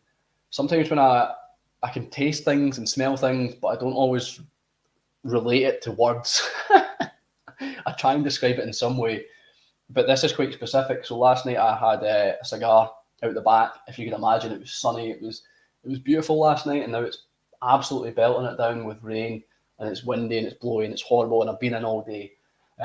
Yeah, poor me. But yeah, last night I had a cigar, stubbed it out when coming in, left it in the conservatory, obviously stubbed out, and then the conservatory stunk of leftover cigar, which isn't exactly the best of smells. It's not a horrible smell if you like smell cigars. If you're a non-smoker, it probably doesn't smell that great, but I quite like it. But that's what that tastes like. It tastes like, or even if you get like a dry cigar, you've not lit it yet, and you kind of suck on it, like a dry element, not even a cigar leaf or maybe tobacco leaf, cigar leaf in that sense, but I want to be more specific and say like a burnt out, left in a conservatory cigar. So you need to do that next time to get the taste. That's what this tastes like. It's mental, or that's where my head went to straight away. Planning an Old Forester later once I'm sorted out. 25 for the Old Forester in Tesco at the moment. Yeah, I was in Tesco just recently, and the Tomatin Legacy was £25 for club card, and obviously get like club card free, so why wouldn't you?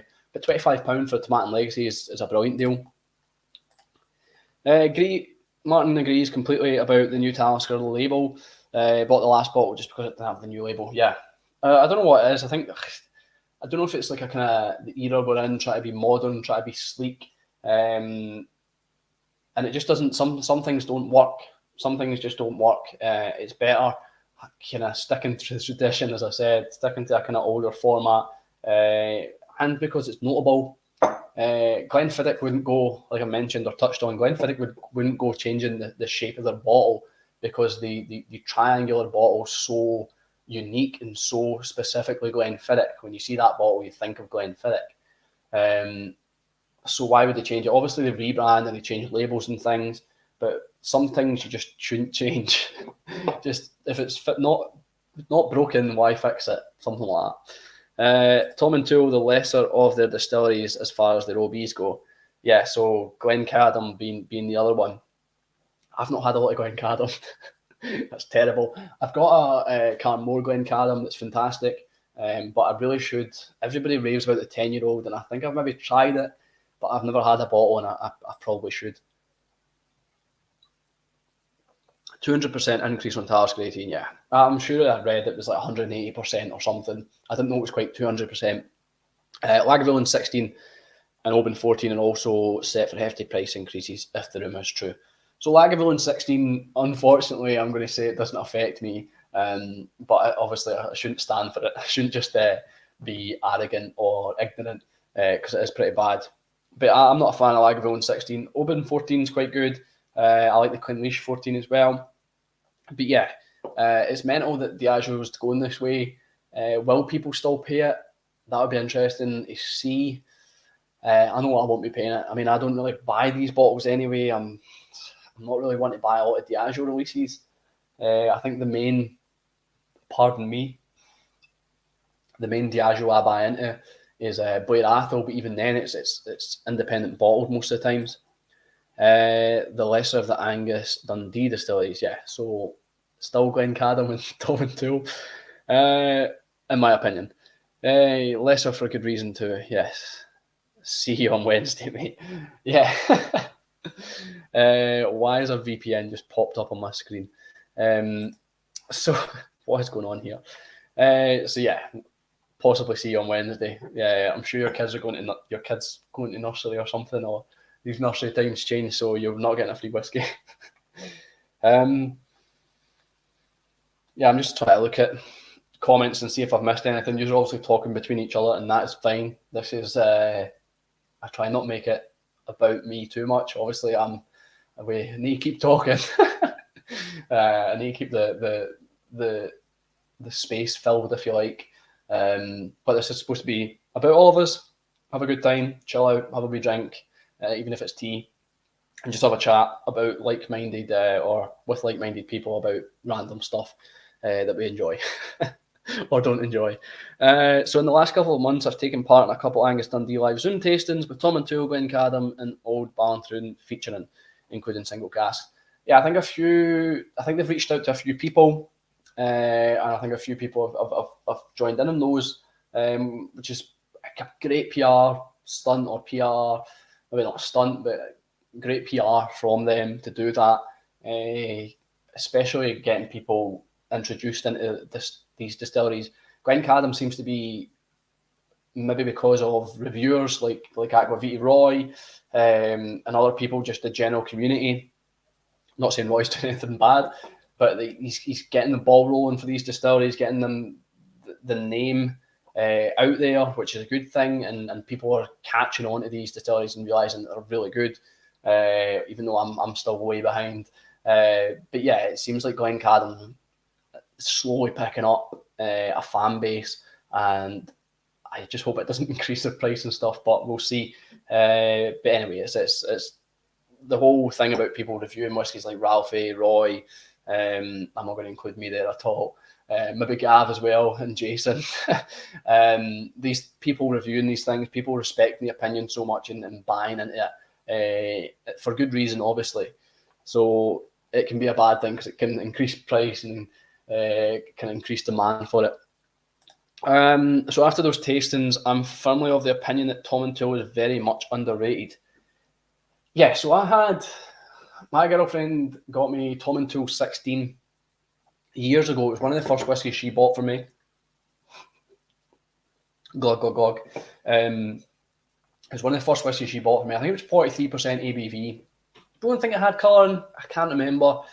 But I thoroughly enjoyed that whiskey. Even it being, I'm sure it was chill filtered, even it being like 43%, I thought it was a fantastic whiskey. And I would have another bottle if it wasn't for the bottles that I've got and stuff. But I really enjoyed it. Other than that, I think I had the 14-year-old, and I think that gets a lot of praise, but I didn't seem to enjoy that. I might have had another one of the core ranges that I didn't enjoy. But yeah, the 16, like I said, I really enjoyed that. And my whole point was trying to be that it probably is a little underrated. I've not had a lot of independent bottlings other than this Whiskey Castle. So maybe it's something to explore more. There's just so much whiskey out there. It's unreal. Maybe cheaper to hunt down a Tasker 15 2019 release than a 57 North. Is that so? Is 57 North like quite sought after? Is it high in price? I can always remember it being, I think it was when my friend had a bottle of it, it was like £60 or £70. This was, what age am I? 27. This was maybe back when we were 18, 17, even that young. So 10 years ago, 9 years ago, it was cheap. Gary saying Tomatin Legacy's $25.95 at Kinnaird Head Whiskey every day of the year, and you don't need a club card. Well, there you go. If you're looking for Tomatin Legacy, get over at Kinnaird Head Whiskey, and you can probably get other whiskies there as well. But yeah, that's brilliant. I didn't know that, Gary. If I'm ever looking to top up I'm sure I've got a full bottle as well. For some reason, my dad got a few bottles. But yeah, if I'm ever looking to top up, $25.95 is a ludicrous price for the Tomatin Legacy. Well priced. Enjoy the 10-hour drive. I don't know if he was meaning to the shop. Just boycott, Matt saying Diageo as they couldn't give a poop.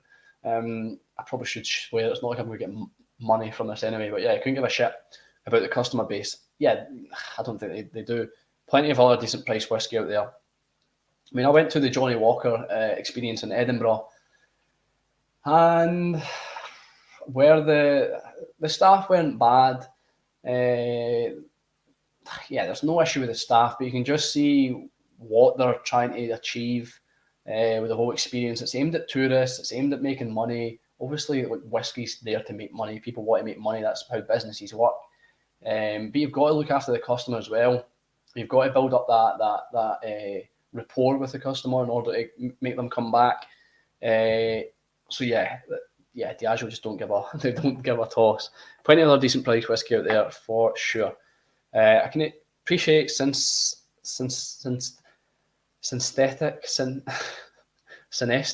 tasting notes.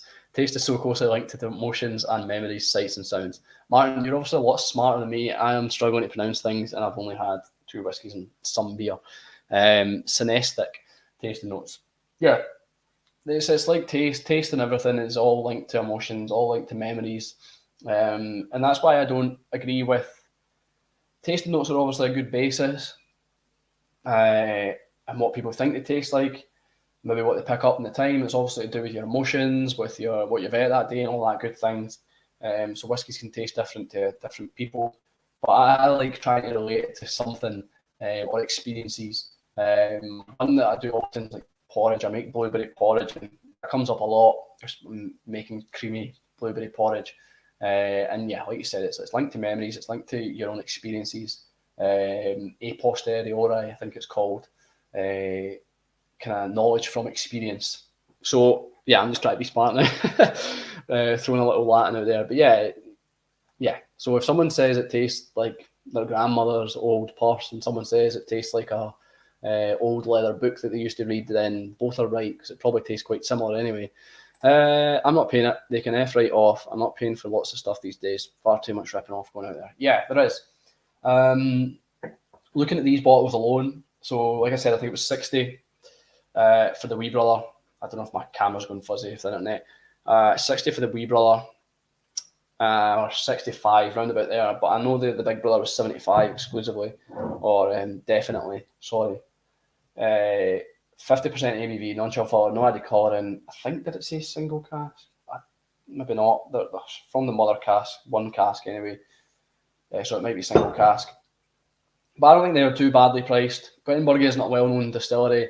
I think this is kind of going in line with, I mean, are they badly priced? They're higher priced, I think, than other independent bottlers.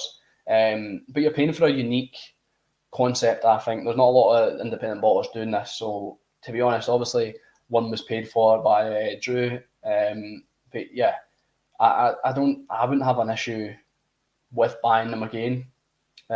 Myself personally, I don't think they're too badly priced, but yeah, some whiskies are just getting out of control. So where we got here? Diageo, just try to read all these, keep these all in, make sure everybody's happy. Yeah, I hope you're all happy. Diageo are big enough to test the market with these latest pricing, do this experiment and survive it if it fails. Yeah, but it shows them up for the company they are, unfortunately. Yeah, they're not going to lose out money really if people stop buying from them. Oh God, we won't be able to buy Glen Cardam anymore. Anytime the rumour of quality attaches itself to distillery, you can kiss it goodbye. Yeah, just look at Springbank. I mean, luckily they haven't really increased their prices. Only with inflation each year, they've kind of balanced it out. But they haven't been astronomical, and it's kind of kudos to them. But there's a lot of distilleries that are creeping up, or I feel that I've seen creep up, and even independent bottlers. You can see them kind of charging more for certain distilleries. But yeah, that's what happens when they get praised enough. They've got all right to do it. Last auction I could see it went for £110. This discontinued markup, I guess. Yeah, to be honest, £110. It's maybe more than what I was expecting, but I think I would pay. Would I pay that? 110. I reckon I could get it cheaper if I kept my eye out. Oh, pardon me. But I don't think 110 is too bad, but I reckon I could get it cheaper. Hamish is in. Greetings from Inverness. Hello, Hamish. I hope you're having a wee drink. If not, don't worry. I don't know why I said I hope. I hope you're having a good night. If you're having a wee drink, slander. If not, then yeah, everything's fine. It's all good. You get demonetized saying naughty words. Geez. Yeah, well, I don't make money from YouTube. I don't know why I even said it. But I watch like a lot of YouTube when I'm at work, on my breaks, of course. And in my free time, I watch a lot of YouTube, and the kind of big YouTubers that I watch, they tend not to swear. They bleep it out, and supposedly, yeah, it demonetizes the video for advertisements and stuff, because advertisers don't want to be seen involved with people who are swearing. But then, would they want to be involved with people who are drinking alcohol and promoting alcohol? I don't know. James, evening, Stuart, and all first time catching a live stream. It's good to see you, James. I'm glad you've caught one. This is, like I said, off the cuff, impromptu. I'm currently drinking a Glenburgie. I see the camera. Glenburgie Big Brother, which is Pinot Noir ex Islay, 10-year-old. It follows on from this that I had earlier, which is the wee brother, 10-year-old Glenburgie refill hoggy. I'm not sure if you know about the brethren, but basically get a cask, bourbon first, and then they've transferred it and finished it, and they create two different whiskies from it, basically. So you get an experience of the same distillery, same cask with a little bit of a twist. Signatory don't do tasting notes. When someone buys a Signatory bottle, what sways your decision?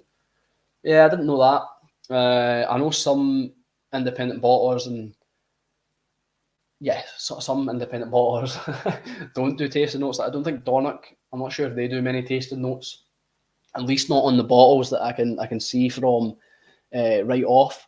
And even, I'm almost certain that even Springbank and Kilkerran, they might do it on the website, but on their recent bottles and things, there's no tasting notes there. Obviously, Springbank and things like that don't really need to do tasting notes. The whiskey sells for itself, but I don't think tasting notes really matter too much. If someone's going to like it, they're going to like it, and they'll make up their own tasting notes.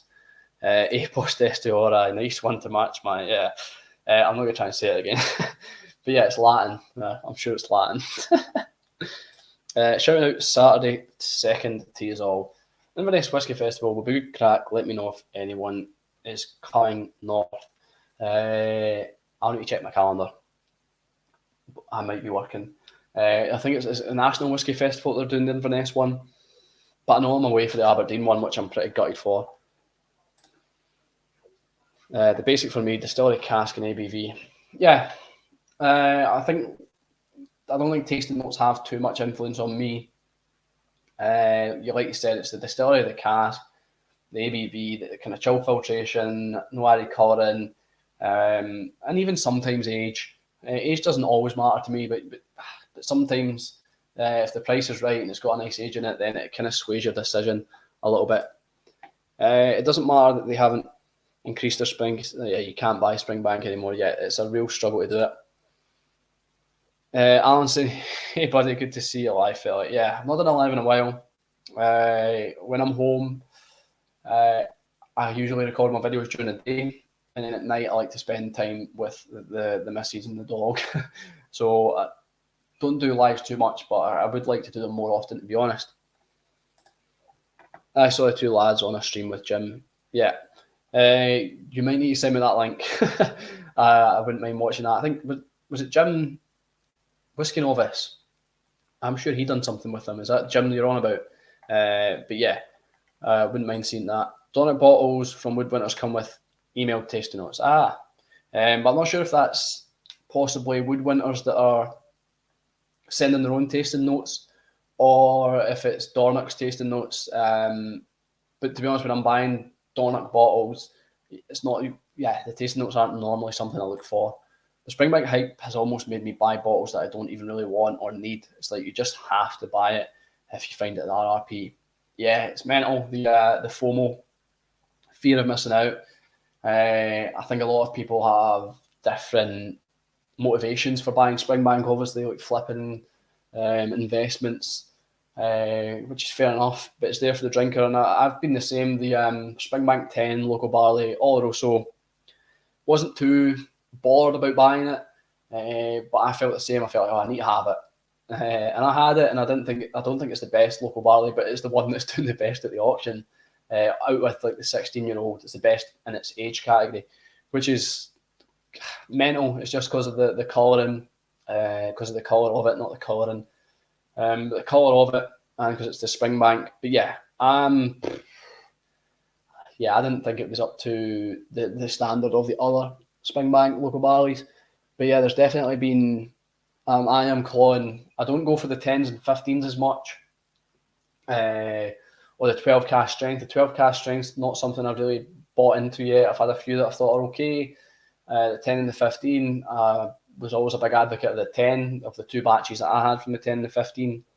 But I always tend to go for the new ones, which tend to be the more hype, the more exclusive ones. But it's because I want to try them, like the Kilkerran Port, and even like the festival bottles and the long row reds. I think the long row reds are miles better than the local barleys. The local barleys are great, and sometimes they are really fantastic, but the long row reds for me are where it's at.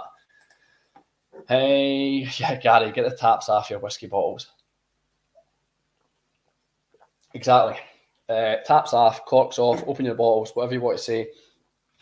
That is why I decided to open, just putting the litter away in my pocket. That is why I decided to open tonight with opening two bottles. Opening these two bottles, because that's what I'm all about. That's what whiskey should be all about. Experiencing it with others, 15 of you, 16 I think was the most. It's fine. It's good to have a crowd in. A crowd. What would you call it? It's almost like a tasting. It's almost the size of a tasting, so I'm happy with that. But it's good to experience these whiskies with you guys. First time experiencing them. So yeah, that's what we're all about. Get your bottles open. Springbank is good, but I can say this, it's just another whiskey. The hysteria is unbelievably stupid. Well, it's tough. What I would say is, yeah, it's good, and there are other good whiskies out there, but I think the issue is you're not getting, maybe not the quality, but the is it the history? Not even the history, but the production effort that's gone into it, from start to finish. Like everything done on Springbank, it's done in Springbank, out with grown their own barley and that. It's the only distillery really that does it, and I think that's what a lot of people paying for or buy into. But yeah, I think there are other factors rather than it just being. Yeah, I think there's obviously a lot of hype, a lot of excitement, and the flipping aspect and the secondary market value is what drives a lot of sales. But I also think there's a sentimental attachment with whether it be people going to Malts Festival, going to Campbelltown visiting for holidays and that. I think there is something special about Springbank, or at least from my opinion, and that might just be a fanboy saying that, but I just feel like there is something special about the way it's done, the romantic nature of it, and the decent price. They're always well priced. I don't know what you other guys think, but that's just from my own head. Springbank, I'm now calling it Romo, Rage of Missing Out. chill out, boys and girls. There'll always be other whiskey to enjoy. Yeah, I mean, there is always other whiskey. What was it? Was it the Cadenhead shop in London where a fight broke out? I've not even looked into it because I can't be bothered. But yeah, it seems like it's getting a bit mad at the moment. And there is always other whiskies. People just need to chill out. It's only a whiskey, and the fact that you can afford it anyway, it's a luxury. It shouldn't be seen as a necessity because it's not. It's not water. It's not food. I mean, it's a type of water. I suppose for some people it's a type of food. But no, it's not necessity. We should be. We should realise how privileged or lucky we are. Pardon me. Should realise how privileged and lucky we are to have it and be able to afford it and buy it. We shouldn't be losing our heads over it. It's just whiskey. So yes, Hamish, you're right. I'm going to enjoy this Tom and Tool. That's been an hour and 50 minutes. So thanks for sticking with me if you've stuck through this far, if you've endured the nervy start to the now slowly stuttering Stuart. But yeah, I'm going to finish with this. And once this is finished, I'm going to... I just realised I'm a Rangers fan, if any of you know. And I just realised this glass has stopped me in my tracks. It says the National Whisky Festival, and it's the first time I've noticed it. It says Celtic Connections, but the first thing I saw was Celtic. I don't know if you can see it, or you can just see it there. Yeah, Celtic. Anyway, that just caught my eye. I've talked so much, my work day is now over and I can have a dram. That's good. I'm glad I've got you through your work day. Yeah, this is nice. It's not too offensive, it's quite tame. This is the it's a 25-year-old independently bottled Tom and Tool. Might need a wee bit of water.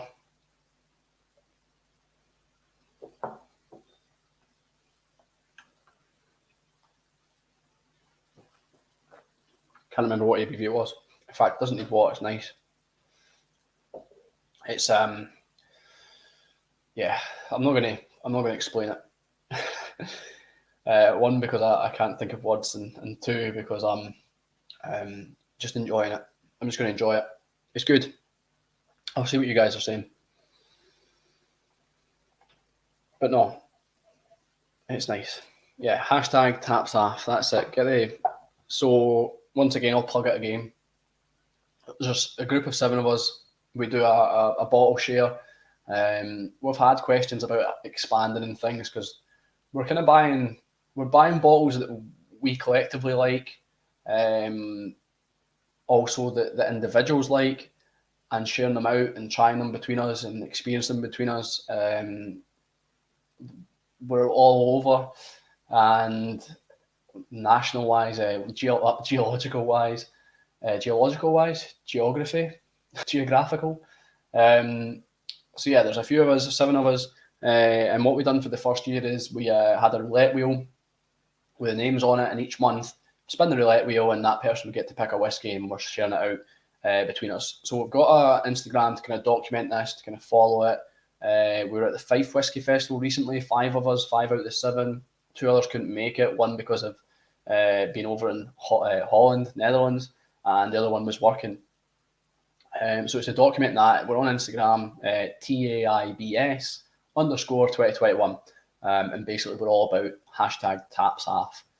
So taps off, it's a Scottish term for saying tops off for those that aren't Scottish. So it's all about opening whiskey. Anyway, thank you for using the hashtag. The Celtic glass was what made you belch a minute ago. Yes, I did not realise it said Celtic.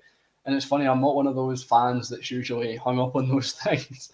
I know some fans that won't wear the colour green, Celtic fans that won't wear the colour blue. I don't mind, but it was just the Celtic. That's what I read. I was like, Jesus, I won't smash it, I promise. I'll still use this glass. I'm cheap that way. I won't get rid of something just because it's got that on it. But I did not realise that was snuck on there. Celtic Connections. It's brilliant. A good little way to cheer me up. Springbank is great, but becoming unattainable. Yeah, I'd rather seek out indie burgies and other less Spaysides and chase Springbank. Yeah, there's so many great whiskies and so many underrated whiskies, like you said. Thanks for joining, Martin. Good to have you, and yeah, have a good night/day yourself. Yeah, we'll leave the chat.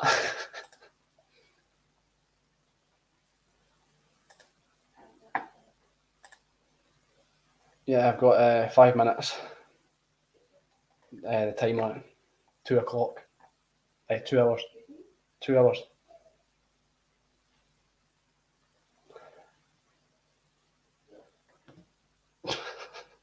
They're going to be wondering why the mic's muted. Mm-hmm.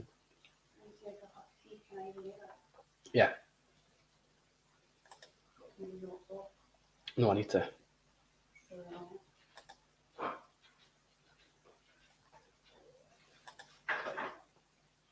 Oh. You were. This was on at the full time. I muted the wrong one. So you've just told me off in front of everybody.